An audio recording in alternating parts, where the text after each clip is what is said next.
Marilynn's back there to talk about the decision made by the province last week regarding World Energy GH2, basically the green light. No timeline for when they may begin construction, and I think Compass has said they've already spent some $120-something million on the project at this point.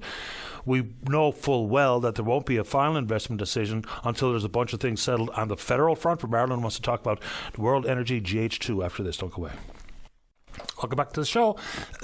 Let's go to line number 5. Marilyn, you are on the air. Good morning, Patty. How are you this morning? Not bad. How about you? Oh, good. Thank you. I just want to talk about the decision made by Minister Bernard Davis last week to give World Energy GH2 the green light for the project here on the Port Peninsula and the Southwest Coast. He said that he is a good judge of the environmental impacts of the project. I don't agree with that statement. I mean, this project has never been done anywhere in the world, so there's no baseline data. So how can he be a good judge of it if it's never happened before? The 1 kilometer setback that he was so proud of that, the company decided on, and he was like congratulating the company on the 1 kilometer setback from our homes, is worrisome. And we've said this from day one. The company submitted the EIS and the government said it was deficient. The subsequent amendment was worse, and now they've given the green light, and those with conditions, but it's the same conditions that they've been asking for in the EIS and the amendment. So I don't know. I find that this government is reckless in giving this company permission, given the green light with these conditions when these important issues haven't been resolved. And when you look at this interview I did with John Mayfield on our ETC website, the video is there. He lives in Truro, Nova Scotia, and he lives on the Millbrook Wind Farm. He had bought 45 acres, him and his wife, and he moved there to retire, Patty. And he has an 80-meter wind turbine, and it's 1 to 1.5 kilometers from his home. And he's been miserable ever since that turbine has been located there. Now, ours is 200 meters. His is 80. Miserable how? Okay, so here he said, I asked him, how many days a week, and you can go and listen to this video, Patty. How many days a week does it bother you? He said in the spring and early fall, it's about 5 to 7 days of the week. 4 to 5 days, sorry. In the winter, it's 7 out of 7 that he's plagued, and here's what it sounds like. He said it's like someone idling a truck right outside the wall, like a big vibration. That's what it feels like and sounds like. And it's and when you're outside, that's when you're inside. When you're outside, it's like an airplane that just don't show up. It's just like flying back and forth and never lands, sort of thing. And he said in the winter it's because the ice builds up on the blades.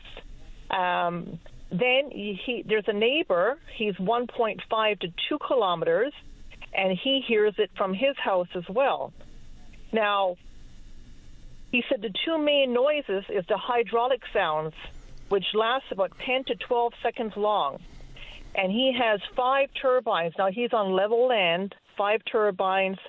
The blade noise, he said he had an ice storm, and it lasted for 3 days, and he slept for about 4 hours. Now, the company there changed hands because I was asking them about mitigation, how does that work, and did you get any, any resolve from the company? So he said the company changed hands there, and he calls the company, and they have no solution, and sometimes they don't even respond to his requests. So the problem here with us is, these are 654-foot wind turbines, 1 kilometer from our homes. No data on these turbines. And based on his dealings with it, we are scared to death, Patty, because this is going to be our reality. And when you look at wind turbines, wind concerns of Alberta, there was a Mark Mallet who did an interview with a scientist, environmental scientist, renowned, and she said the setback on these types of turbines for port-to-port is 10 to 20 kilometers from our homes. Alberta's a different case story. Alberta simply doesn't want any renewables, period. Why? Because of the reliance on oil. I mean, there's not much more to it than that. Yeah, but a science from all over the world, Patty. This is not just from Alberta. I'm just talking about her experience. And she wasn't from Alberta. He was the one that did the interview. It's on his website. And they're trying to educate people, and we're trying to educate this government because the close ties that they have with this proponent, I think, is blinding their views and their decision-making. And it's been like this from day one. I think it's reckless to put these turbines this close to our homes on mountaintops. And you know what? Tom Rose, the mayor of Stephenville, said it would be like putting 150 foundations, okay, to build homes here on the peninsula, 1,600-foot foundations. And I mean, for a mayor to reference the wind turbines to 150 home foundations is ridiculous. I mean, I don't know of a home in the world that has is 654 feet in the air that's going to be 200 kilometers of roads cleared to put down these turbines and have 6 million pounds of explosives in our mountains. So it's just ridiculous, and you know what? It's inhumane that they're trying to put this here, Patty, and you know, it's so disappointing. And you have these Indigenous leaders who are the front and center of this project and have been from day one because they were, you know, invited to these early meetings, and their members haven't been.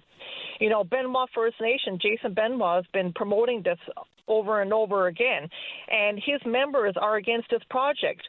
He did an online poll on his Facebook page, and when it got up to 60% against this project, he took down the poll.